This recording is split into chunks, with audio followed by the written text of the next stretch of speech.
Hey everyone, in this video I'm going to explore the question, was Jesus a Jew?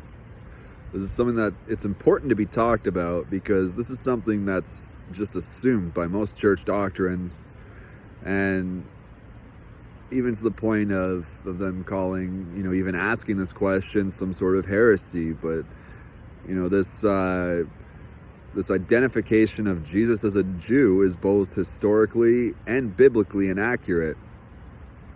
The first misconception is that Jew equals Judean or Judahite, which is an idea that we need to expand on. I'll go over what each of these terms means. We'll have to explore what a Jew is and what Jesus was. So, the first question that needs to be asked is, was Adam a Jew? Was Noah?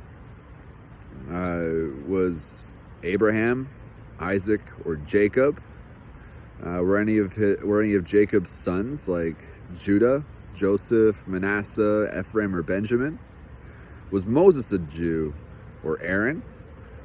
Was King David a Jew? Was Solomon a Jew? And ultimately, was Jesus and were his disciples Jews? At the time of Christ, the term Jew didn't even exist in terminology. Judaism itself is a religion that, at the time of Christ, it was still budding into its own religion. The concept of Judaism itself only fully came into place after the destruction of the Second Temple in 66 AD, which is roughly when the Talmud was put together. So, you have a misconception that all these different people of the Old Testament were Jews, like King David or Moses, that they were Jews. But that's just not true, because they predate Judaism. So this is a translation issue in your Bible, because Judaism itself, wasn't a thing in the time that in the time that the letters that became the New Testament were put together. It wasn't a thing at that time. During the life of Christ, nobody actually identified as a Jew, and there's a pervasive idea among a lot of people that, since Passover was a Jewish holiday, and since Jesus observed Passover, that Jesus was a Jew. But in reality, Passover predates Judaism by quite some time. Jesus was a practitioner of the true Old Testament faith of Abraham. So where does the term Jew come from? Well, the term Jew is a loose translation of Judaism, which in itself is a loose translation of Judahite. What do these terms mean? So a Judahite is a descendant of the tribe of Judah. Out of the 12 sons of Jacob, who became the tribes of Israel. He had a son named Judah. Now, what's a Judean? A Judean is a resident or a citizen of the kingdom of Judah. And finally, what's a Jew? A Jew is someone who practices a very specific interpretation of this Old Testament faith, which at the time of Christ was known as the tradition of the elders, and then it got written down and compiled into the book called the Talmud. So what is this tradition of the elders and Talmud? The tradition of the elders was a bunch of rulings on the laws given by Moses and the Levitical priests. This interpretation of the Abrahamic faith was developed during the captivity of Judah by Babylon. It was simply a lot of ways of lawyering your way around the laws given. much like we have today in our modern churches, where they lawyer their way around the law to suit their own means. They come up with their own denomination. There's so many denominations of Christianity, but ultimately this is just an interpretation of the law. For example, the religious leaders at the time of Christ saw no issue with the money changers being present in the temple and having their little shop set up there. But when Christ came and saw this happening in the temple, he was enraged to the point of flipping over the tables. So this way of interpreting or lawyering the law just isn't accurate to what the law actually is. So yes, people who practice that interpretation of the Abrahamic faith can in some way be regarded as Jews, but that's not an entirely accurate designation. More precisely, these people can be considered proto-Jews. However, for the purpose of this discussion, I will lightly refer to certain people of this time as Jews. So flash forward to today in America, Canada, England, Norway, Sweden, Germany, etc.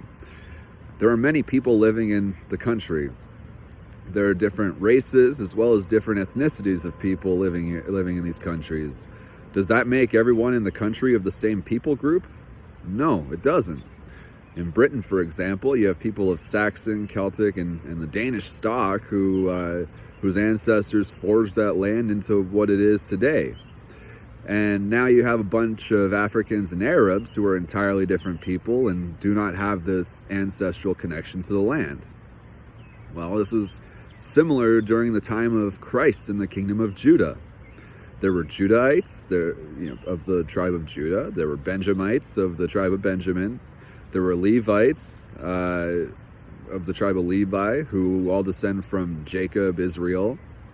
There were Edomites, who are descended from Esau, the twin brother of Jacob, Israel. There were Romans, there were Babylonians, etc., etc.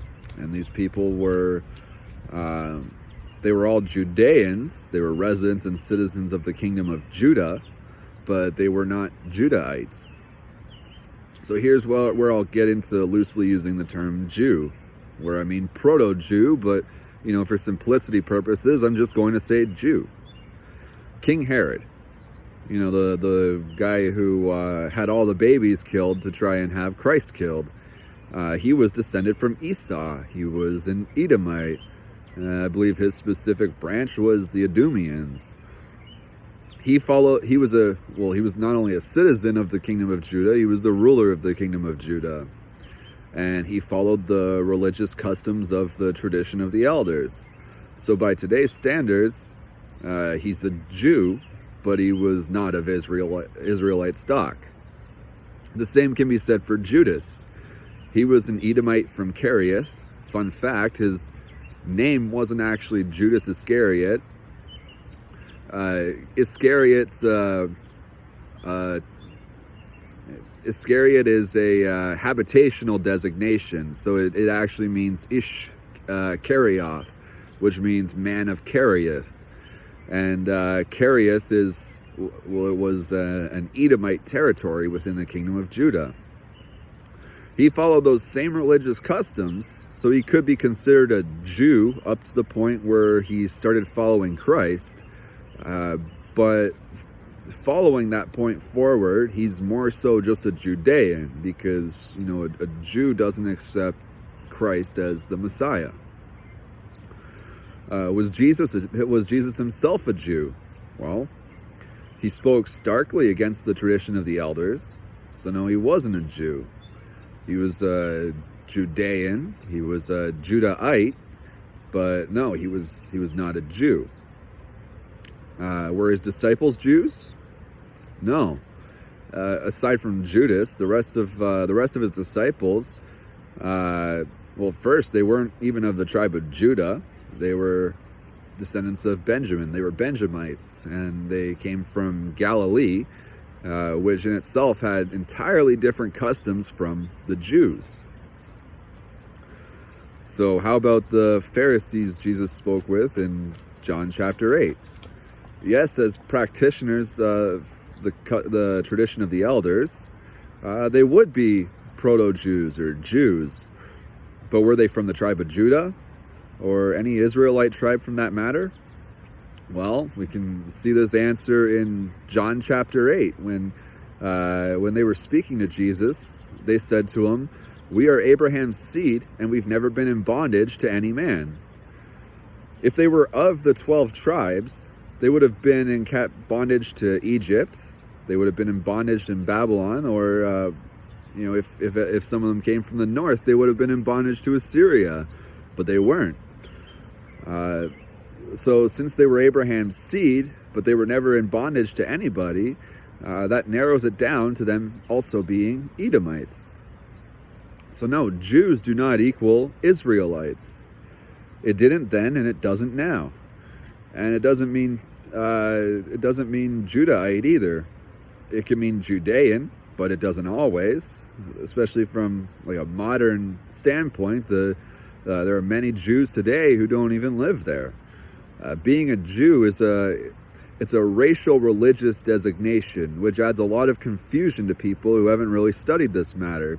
There are Ethiopian Jews, there are Oriental Jews, but they're not of the stock of Judah or of Israel.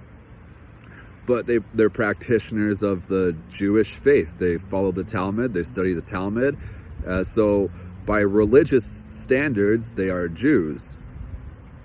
But the people of the Bible vastly weren't Jews. In the biblical examples, they're vastly Edomites. So, who are the Israelites? Well, this topic itself requires a video of its own, but I'll give a short and skinny version here. And because this word will come up, I'll define it first because it's not commonly used in our.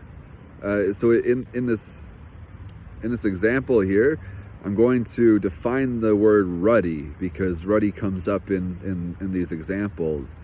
Ruddy means the ability to blush or show blood in the face. So when someone who can blush or gets reddened with anger or from being like overheated or whatever is exhibiting ruddiness. And another fun fact about the term ruddy, ruddy is, if you look at for the Hebrew word for that, the Hebrew word for that is Adam or Adam, which means head blood. But here are the few places where the Bible gives a physical description of different Israelites. In 1 Samuel 16:12, they're talking about King David. He sent and brought him in. Now he was ruddy and with a fair face and goodly to look on. And Yahweh said, "Arise, anoint him, for this is he." 1 Samuel 17:42, when the Philistine looked about and saw David, he disdained him, for he was but a youth and ruddy and with a fair face.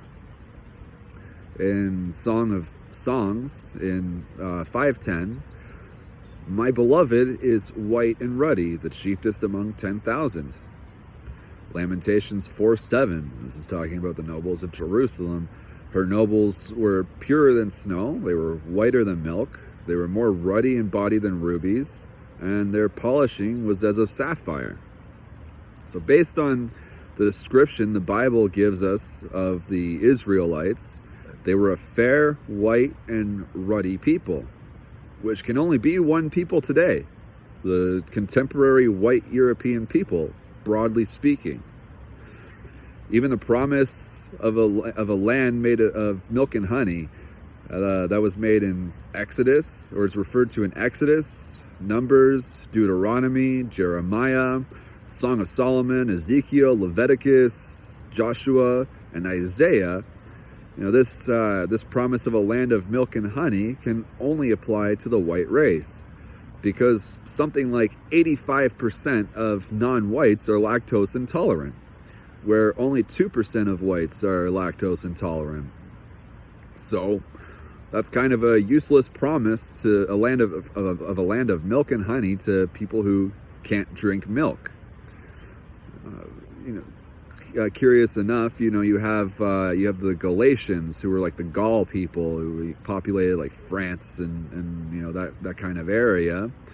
Their name, it was actually poking fun of them. It was I believe it was either Greek or Roman, but it translates to milk drinker, Galatahi.